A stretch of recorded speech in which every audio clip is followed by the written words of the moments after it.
वहां से उसको हटा देंगे।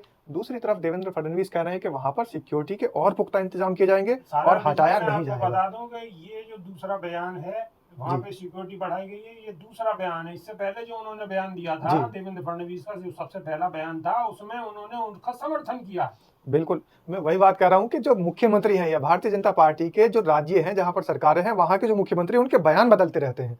पहले उन्होंने विपक्ष में बयान दे दिया, अब उन्हीं का हाल ही में बयान आ गया है कि वहां पर कब्र को कोई क्षति नहीं पहुंचाई जा सकती और जो व्यक्ति ऐसा काम करेगा उससे कड़ाई से निपटा जाएगा, अगर कोई सोचता भी है तो। औरंगजेब की तरफ को आंख उठाकर अगर कोई देखता है तो देवेंद्र फडणवीस उनकी सुरक्षा के लिए खड़े हैं। अपने आप ये रायता फैलाते हैं और अपने आप फिर रायता समेटने में लगे रहते हैं। लेकिन नमस्कार, स्वागत है आपका। मेरा नाम है विपिन बेबाक, मेरे साथ मेरे सहयोगी सादाब रिजवी। धन्यवाद सर। आजाद समाज पार्टी का श्री राम के नेता और उत्तर प्रदेश स्थित नगीना से लोकसभा सांसद चंद्रशेखर आजाद ने महाराष्ट्र में नागपुर हिंसा पर तीखी टिप्पणी की है। उन्होंने भारतीय जनता पार्टी पर निशाना साधते हुए कहा है कि यह 2 गज नीचे जा रही है। सोशल मीडिया साइट एक्स पर नगीना सांसद ने लिखा कि जब दुनिया अंतरिक्ष की गहराइयों में जा रही है, तब सत्ताधारी भाजपा जमीन के 2 गज नीचे जा रही है। महाराष्ट्र के छत्रपति संभाजी नगर में स्थित कब्र को लेकर चल रहा विवाद केवल एक कब्र का मुद्दा नहीं है, बल्कि सुनियोजित धार्मिक उन्माद पैदा कर ध्रुवीकरण का प्रयास है। सांसद ने कहा है कि सांप्रदायिक उन्माद भड़काने वाली घटनाएं लगातार हो रही हैं, तो सरकार का खुफिया तंत्र आखिर कर क्या रहा है? अगर सत्ता के शीर्ष पर बैठे लोगों को पहले से ही सब पता होता है, फिर भी वे इसको रोकने में नाकाम रहते हैं, तो ये उनकी मिली भगत दर्शाता है। और अगर उन्हें इसका अंदाजा तक नहीं है, तो ये खुफिया तंत्र और कानून व्यवस्था की पूरी विफलता है। उन्होंने कहा कि ये सरकार की नाकामी है कि वह देश में अमन चैन बनाए रखने में असफल हो रही है, और मैं सभी से शांति बनाए रखने की अपील करता हूं और महाराष्ट्र के मुख्यमंत्री से मांग करता हूं कि वो नफरत फैलाने वालों पर कड़ी कार्रवाई करें। साथ ही ये सुनिश्चित करें कि किसी भी समुदाय की धार्मिक भावनाओं से खिलवाड़ करने वाले तत्वों पर तत्काल और कड़ी कानूनी कार्रवाई हो।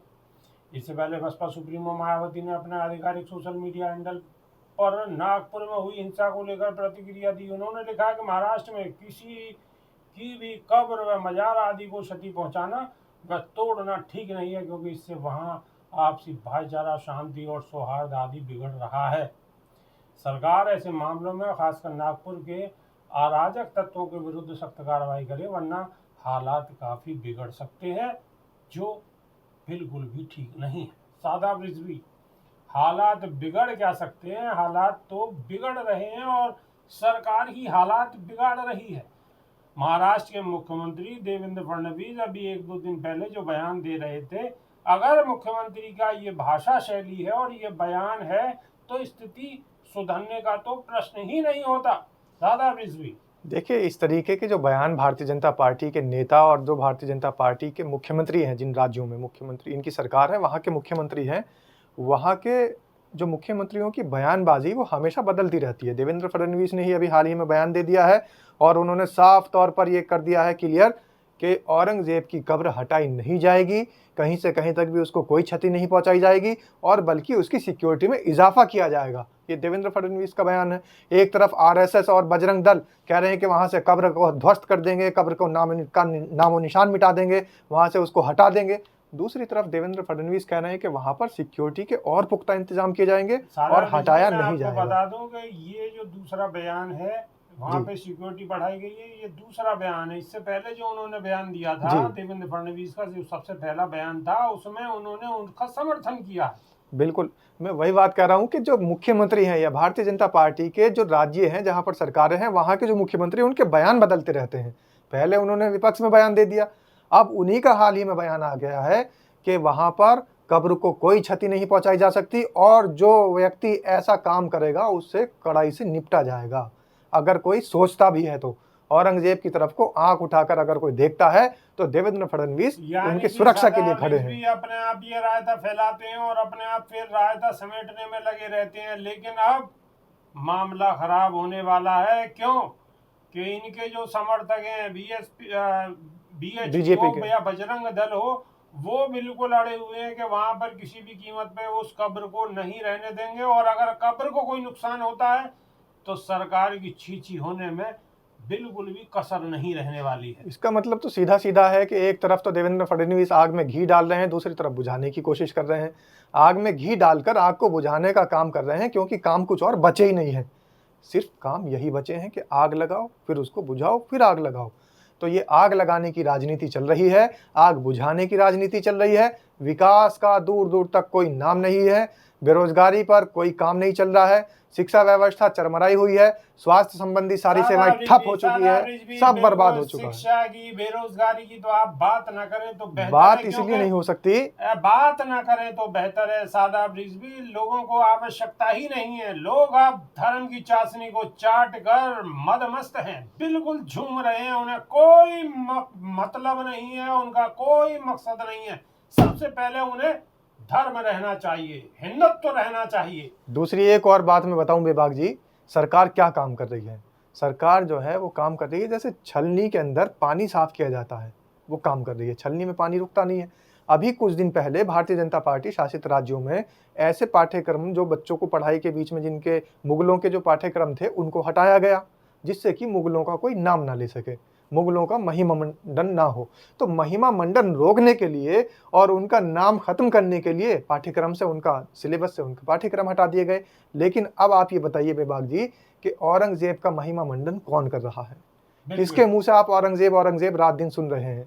किसके मुंह से मुगल मुगल सुन रहे हैं? औरंगजेब को आखिर कब्र से निकाल कौन रहा है? बीजेपी निकाल रही है, डबल इंजन सरकार निकाल रहा, 3 इंजन सरकार निकाल रही है, और अब रायता भी वही फैला रही है, और अब समेटने में भी लग रही है। यानी कि माहौल बनाने की कोशिश है। वो तो अभी जल्दी में कहीं चुनाव नहीं है। अगर जल्दी चुनाव होता तो इसका भरपूर फायदा लेने में कोई कोर कसर नहीं छोड़ी जाती। हालांकि आने वाले समय में बिहार के अंदर चुनाव है, लेकिन अगर कहीं चुनाव होता का कितना असर पड़ेगा ये अभी कहना जल्दबाजी हो। अगर कहीं चुनाव होता महाराष्ट्र में या फिर ऐसे किसी शासित राज्यों में जहां पर औरंगजेब का ज्यादातर वहां वर्चस्व है, तो फिर एक ही नारा देते हमारे देश के गृह मंत्री और हमारे देश की सरकार के बड़े मंत्री जाते और कहते अगर आपको औरंगजेब को खत्म करना है तो कमल का बटन इधर दबेगा और करंट औरंगजेब के लगेगा। इस तरीके की बयानबाजी होती। लेकिन फिर भी औरंगजेब भले ही कब्र में है, लेकिन आज भी पूरी ताकत के साथ वो बता रहे हैं कि कैसे 48-49 सालों तक उन्होंने इस देश को बहुत कुछ दिया। आज जो सिंगोल की वहाँ पर ये लिए बैठे हैं, एक प्रतिमा लगाई हुई है और अखंड भारत का एक मानचित्र लगाया हुआ है। शायद ये भूल गए, वो जो अखंड भारत है वो आज तक के इतिहास में औरंगजेब के समय में ही बना था। वो चित्र भी औरंगजेब के समय में ही बना था, और जो जो उसके अंदर देश जुड़े हुए हैं वो सारे देशों को इकट्ठा करने का काम भी औरंगजेब ने ही किया था। लेकिन सादा भी एक सवाल और भी बनता है कि अगर उस कबर को आप हटाने की बात करते हैं तो उसके अब्बू की कबर को कब हटाएंगे? औरंगजेब की कबर अगर वहां से आप हटाओगे या तोड़ोगे, क्षतिग्रस्त करोगे, तो औरंगजेब के अब्बू की कब्र को कब हटाओगे? देश के अंदर है ही क्या? औरंगजेब के अब्बा की कब्र है, औरंगजेब की अम्मा की कब्र है, औरंगजेब के चाचा की कब्र है, औरंगजेब के ताऊ की कब्र है, औरंगजेब के दादा की कब्र है, औरंगजेब के फूफा की कब्र है। ये जितनी भी है, शाहजहां का जो बनाया हुआ है, जो दिल्ली की जो लाल किला है, दिल्ली की जो जामा मस्जिद है, आगरा का जो ताजमहल है, फतेहपुर सीकरी का जो लाल किला है, बुरहानपुर का जो किला है, और तमाम ऐसे पुरातत्व विभाग के संरक्षण में जितनी इमारतें हैं जिसको दुनिया भर से लोग देखने के लिए आते हैं, वो क्या है? औरंगजेब के रिश्तेदारों की कब्रें ही तो हैं, वो कब्रिस्तानी तो हैं सारे, जिनको आज लोग देखने के लिए आ रहे हैं इस देश के अंदर। तो वो तो मरने के बाद भी अपनी कब्रों को इतना ज्यादा चमका कर चले गए कि दुनिया भर से लोग देखने के लिए आज यहाँ आते हैं, और उनकी कारीगरी का एक नमूना दूसरे देश में जाकर एग्जाम्पल के तौर पर पेश करते हैं। औरंगजेब की कब्र पे निशाना साध के अपनी राजनीति को चमकाने की कोशिश की जा रही है। अब ये कोशिश कितनी कामयाब होगी और कितनी नाकामयाब होगी ये आने वाले वक्त में पता चलेगा। लेकिन हमारी आपसे दरख्वास्त है कि कमेंट के माध्यम से आप अपनी राय रखिएगा, हमें इंतजार है। नए वीडियो में फिर रूबरू होंगे। बहुत बहुत शुक्रिया, नमस्कार, धन्यवाद सर।